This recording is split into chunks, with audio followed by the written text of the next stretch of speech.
80 வருஷமாக நாங்கள் வீட்டுக்கு இருக்கிறோம். ஒரு தெருவில் 6 வீடு 7 வீடு 8 வீடு இப்படி வரல. எனக்கு புள்ள கிடையாது. எனக்கு என்ன வயசு, எனக்கு புள்ள கிடையாது. எனக்கு யாருமே இல்லை. அண்ணன் தம்பி இல்லை, அக்கா தங்கச்சி இல்லை. வீட்டுக்காரி செத்து 8 வருஷம் ஆச்சு. என் பொண்ணு ஆற்று ஓப்பன் பண்ணி வீட்டு வேலை செஞ்சு சாப்பாடு போட்டு 6000 வாடகை எங்களால் கொடுக்க முடியல ஐயா. நகைக்கு ஊடணும் அடிக்கிற மழைய காய்ச்சல இடிஞ்சு உள்ளே ஊந்து போச்சு. எங்களால் வாடகை கொடுத்து இருக்க முடியல ஐயா. நாங்கள் அதனால் கலெக்டர் ஐயா பார்க்க வந்துக்கிறோம் ஐயா. உங்களை கையெழுத்து கும்பிட்றோம். எங்களுக்கு ஒரு வீடு வாசல் எங்களுக்கு ஏற்படுத்தக்கூட ஐயா. நாங்கள் நம்பி ஓட்டு போட்டவங்க எங்களுக்கு நீங்கள் போடல, எங்களை நம்புன்னு சொன்னாங்க. முதல்ல வந்த அமைச்சர் சொன்னார் சாகபாபான்னு. இப்போ என்னன்னாக்கா நீங்கள் எங்களுக்கு ஓட்டு போல யாருக்கு போட்டிங்களோ அவங்கள போய் கேளுன்னு சொல்கிறாங்க. நாங்கள் யாரை போய் கேட்குறது ஐயா? இல்லாத பட்டவங்களுக்கு நாங்களுக்கு வீடு வரல ஐயா. எங்களுக்கு இருக்கிறவங்களுக்கு ஒரு வீடு வச்சுருக்கிறவங்களுக்கு 5 வீடு 6 வீடு வந்துக்கிறோம். ஒரு காடு வச்சுருக்கிறோம் ஐயா. எங்களுக்கு வீடு வரல ஐயா.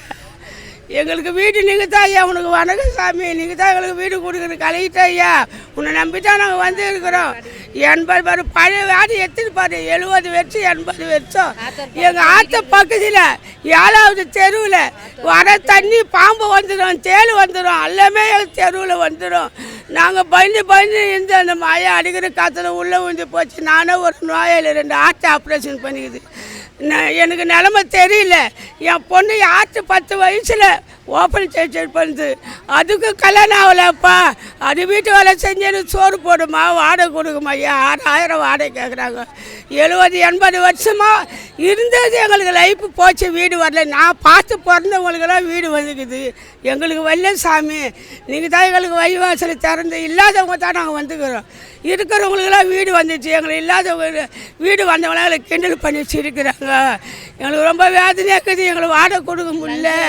லஞ்சம் வாங்கிக்கின்னு அவங்களுக்கு 10,000 லஞ்சம் கொடுத்தவங்களுக்கு வீடு கொடுத்துட்டாங்க. எங்களால் கொடுக்க முடியல, வாடகையே கொடுக்க முடியல. நாங்கள் லஞ்சம் எங்கே கொடுக்குறது? கொடுக்க முடியல ஐயா. உனக்கு வணக்கம் ஐயா. எங்களுக்கு ஒரு வீட்டு வாசல் கொடுங்க ஐயா. எனக்கு வீடு இல்லாத நான் ஒரு வீட்டுக்கு 80,000 கொடுத்து 13 வருஷம் ஆகுது. அவங்களும் சாவி வாங்கிட்டாங்க தண்ணி தடு தெருவில். எனக்கு வீடு இல்லாத எனக்கு ஆதார் கார்டு தான் இருக்குது. சேகர் பாபாண்ணா எனக்கு வீடு தரேன்னு சொன்னார். நான் ஒரு தெலுங்கார தெருவில் காய்கறி விற்கிறேன்.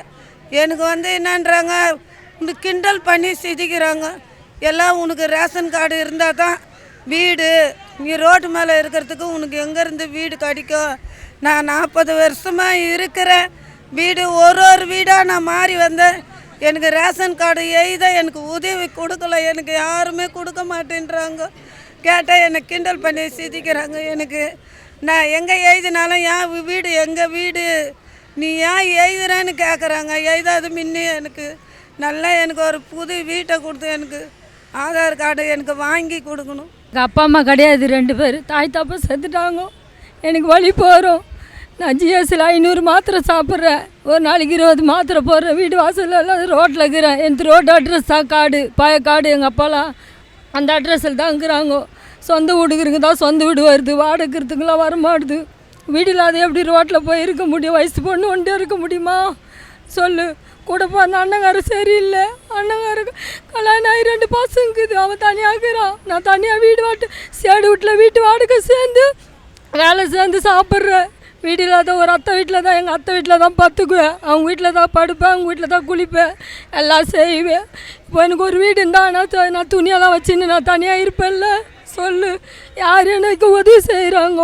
வீட்டு வேலைக்கு போனால் அந்த வலிப்பு வந்துடும். அந்த வலிப்பு வந்தால் கூட தெரியாது எனக்கு. நேற்று கூட வலிப்பு வந்துச்சு. ரோட்டில் செத்துட்டு இருப்பேன்.